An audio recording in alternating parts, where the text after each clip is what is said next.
प्यार के मायने। निधि को किसने सिखाया प्यार का सही मतलब? निधि अजीत से प्यार करती थी और शादी भी उसी से की थी, लेकिन प्यार के सही माने तो उसने उससे जाने थे जो उसे प्यार तो करता था, लेकिन उससे कहा नहीं था कभी।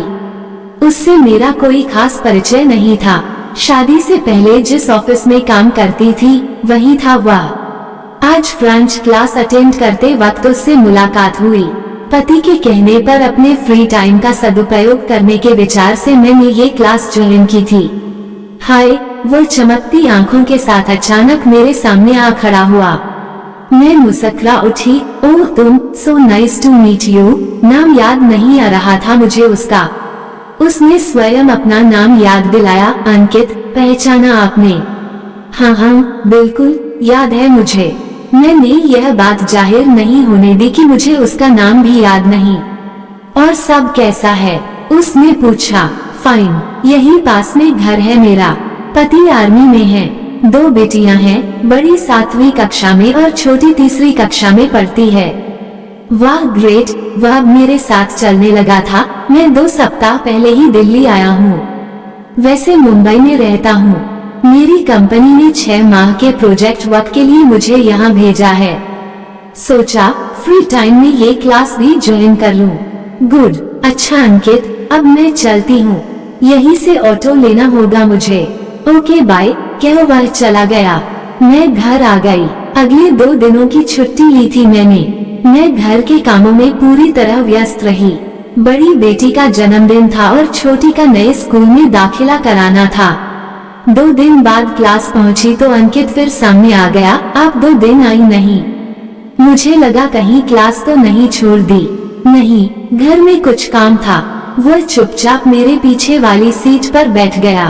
क्लास के बाद निकलने लगी तो फिर मेरे सामने आ गया। कॉफी? नो, घर जल्दी जाना है। बेटी आ गई होगी और फिर पति आज डिनर भी बाहर कराने वाले हैं। मैंने उसे टालना चाहा। ओके चलिए, ऑटो तक छोड़ देता हूँ, वह बोला। मुझे अजीब लगा, फिर भी साथ चल दी। कुछ देर तक दोनों खामोश रहे। मैं सोच रही थी ये तो दोस्ती की फिराक में है, जबकि मैं सब कुछ बता चुकी हूँ। पति हैं, बच्चे हैं मेरे, आखिर चाहता क्या है? तभी उसकी आवाज सुनाई दी। आपको किरण याद है? हाँ याद है, वही न जो आकाश सर की पीए थी। हाँ पता है, वो कनाडा शिफ्ट हो गई है, अपनी कंपनी खोली है वहाँ। सुना है किसी करोड़पति से शादी की है। गुड, काफी ब्रिलियंट थी वह। हाँ, मगर उसने एक काम बहुत गलत किया, अपने प्यार को अकेला छोड़कर चली गई। प्यार? कौन? आकाश? हाँ, बहुत चाहते थे उसे। मैं जानता हूँ वे किरण के लिए जान भी दे सकते थे, मगर आज के जमाने में प्यार और जज्बात की कद्र ही कहाँ होती है। अच्छा, मैं चलती हूँ, कह मैंने ऑटो वाले को रोका और उसमें बैठ गई। वो भी अपने रास्ते चला गया। मैं सोचने लगी, आजकल बड़ी बातें करने लगा है, जबकि पहले कितना खामोश रहता था। मैं और मेरी दोस्त रुचा अक्सर मजाक उड़ाते थे इसका, पर आज तो बड़े जज्बातों की बातें कर रहा है। मैं मन ही मन मुस्कुरा उठी। फिर पूरे रास्ते उस पुराने ऑफिस की बातें ही सोचती रही। मुझे समीर याद आया, बड़ा हैंडसम था। ऑफिस की सारी लड़कियां उस पर फिदा थीं। मैं भी उसे पसंद करती थी, मगर मेरा डिवोशन तो अजीत की तरफ ही था। ये बात अलग है कि अजीत से शादी के बाद एहसास हुआ कि 4 सालों तक हमने मिलकर जो सपने देखे थे उनके रंग अलग थे।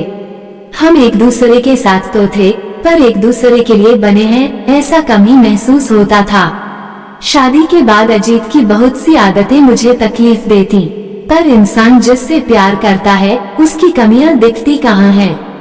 शादी से पहले मुझे अजीत में सिर्फ अच्छाइयां दिखती थी, मगर अब सिर्फ रिश्ता निभाने वाली बात रह गई थी। वैसे मैं जानती हूँ वे मुझे अब भी बहुत प्यार करते हैं, मगर पैसा सदा से उनके लिए पहली प्राथमिकता रही है। मैं भी कुछ उदासीन सी हो गई थी। अब दोनों बच्चियों को अच्छी परवरिश देना ही मेरे जीवन का मकसद रह गया था। अगले दिन अंकित गेट के पास ही मिल गया। पास की दुकान पर गोलगप्पे खा रहा था। उसने मुझे भी इनवाइट किया, पर मैं साफ मना कर अंदर चली गई। क्लास खत्म होते ही वह फिर मेरे पास आ गया। चलिए ऑटो तक छोड़ दूं। कह मैं अनमनी सी उसके साथ चलने लगी। उसने टोका, आपको भी मैसेज याद हैं जो आपके फोन में अनजान नंबरों से आते थे? हाँ याद हैं। क्यों, तुम्हें कैसे पता? मैं चौंकी। दरअसल आप एक बार अपनी फ्रेंड को बता रही थी तो कैंटीन में पास में ही मैं भी बैठा था, अतः सब सुन लिया। आपने कभी चेक नहीं किया कि उन्हें भेजता कौन है? नहीं, मेरे पास इन फजूल बातों के लिए वक्त कहाँ था, और फिर मैं ऑलरेडी एंगेज थी। हाँ वो तो मुझे पता है, मेरे एक दो दोस्तों ने बताया था आपके बारे में। सच आप कितनी खुशहाल हैं, जिसे चाहा उसी से शादी की। हर किसी के जीवन में ऐसा कहाँ होता है। लोग सच्चे प्यार की कद्र ही नहीं करते, या फिर कई दफा ऐसा होता है कि बेतहाशा प्यार करके भी लोग अपने प्यार का इजहार नहीं कर पाते। क्या बात है, कहीं तुम्हें भी किसी से बेतहाशा प्यार तो नहीं था? मैं व्यंग्य से मुस्कुराई तो वह चुप हो गया। मुझे लगा मेरा इस तरह हंसना उसे बुरा लगा है। शुरू से देखा था मैंने, बहुत भावुक था वह, छोटी छोटी बातें भी बुरी लग जाती थीं।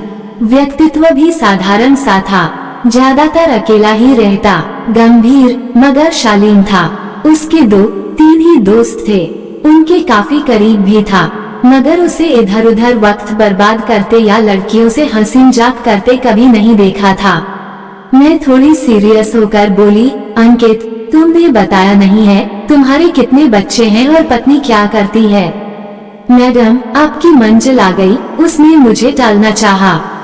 ठीक है, पर मुझे जवाब दो। मैंने जिद की तो वह मुस्कुराते हुए बोला, मैंने अपना जीवन एक एनजीओ के बच्चों के नाम कर दिया है। मगर क्यों, शादी क्यों नहीं की? क्योंकि हर किसी की जिंदगी में प्यार नहीं लिखा होता, और बिना प्यार शादी को मैं समझौता मानता हूँ। फिर समझौता मैं कभी करता नहीं। वह चला गया। मैं पूरे रास्ते उसी के बारे में सोचती रही। मैं पुराने ऑफिस में अपनी ही दुनिया में मगन रहती थी, उसे कभी अहमियत नहीं दी। मैं उसके बारे में और जानने को उत्सुक हो रही थी। मुझे उसकी बातें याद आ रही थीं। मैं सोचने लगी, उसने मैसेज वाली बात क्यों कही? मैं तो भूल भी गई थी। वैसे वे मैसेज बड़े प्यारे होते थे। 3-4 महीने तक रोज 1 या 2 मैसेज मुझे मिलते, अनजान नंबरों से। 1-2 बार मैंने फोन भी किया, मगर कोई जवाब नहीं मिला। घर पहुंचकर मैं पुराना फोन ढूंढने लगी। स्मार्टफोन के आते ही मैंने पुराने फोन को रिटायर कर दिया था।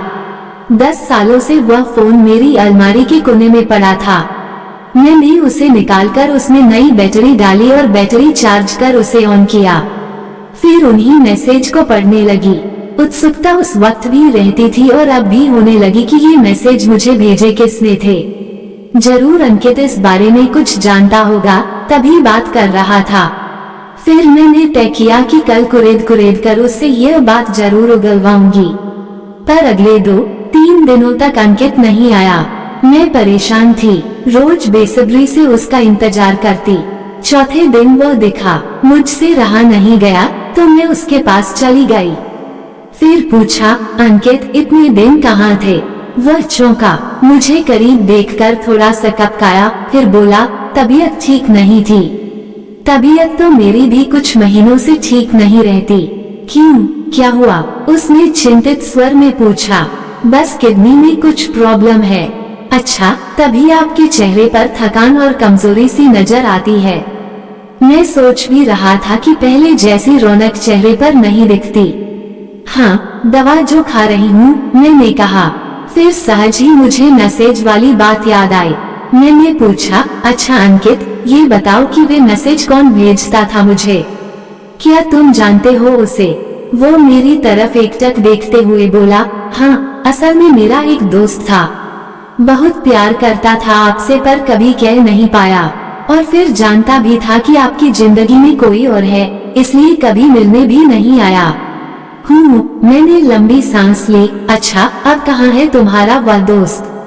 वो मुस्कुराया, अब निधि वो इस दुनिया की भीड़ में कहीं खो चुका है, और फिर आप भी तो अपनी जिंदगी में खुश हैं। आपको परेशान करने वह कभी नहीं आएगा। ये सही बात है अंकित, पर मुझे ये जानने का हक तो है कि वो कौन है और उसका नाम क्या है। वक्त आया तो मैं उसे आपसे मिलवाने जरूर लाऊंगा, मगर फिलहाल आप अपनी जिंदगी में खुश रहिए। मैं अंकित को देखती रह गई कि यह इस तरह की बातें भी कर सकता है। मैं मुस्कुरा उठी। क्लास खत्म होते ही अंकित मेरे पास आया और ऑटो तक मुझे छोड़कर चला गया। उस शाम तबीयत ज्यादा बिगड़ गई। 2-3 दिन मैंने पूरा आराम किया। चौथे दिन क्लास के लिए निकली तो बड़ी बेटी भी साथ हो ली। उसकी छुट्टी थी। उसी रास्ते उसे दोस्त के यहाँ जाना था। इंस्टीट्यूट के बाहर ही अंकित दिख गया। मैंने अपनी बेटी का उससे परिचय कराते हुए बेटी से कहा, बेटा ये है आपके अंकित अंकल। तभी अंकित ने बैग से चॉकलेट निकाला और फिर बेटी को देते हुए बोला, बेटा देखो अंकल आपके लिए क्या लाए हैं। थैंक यू अंकल, उसने खुशी से चॉकलेट लेते हुए कहा। अंकल आपको कैसे पता चला कि मैं आने वाली हूँ? अरे बेटा ये सब तो महसूस करने की बात है। मुझे लग रहा था कि आज तुम मम्मी के साथ आओगी। वो मुस्कुरा उठी।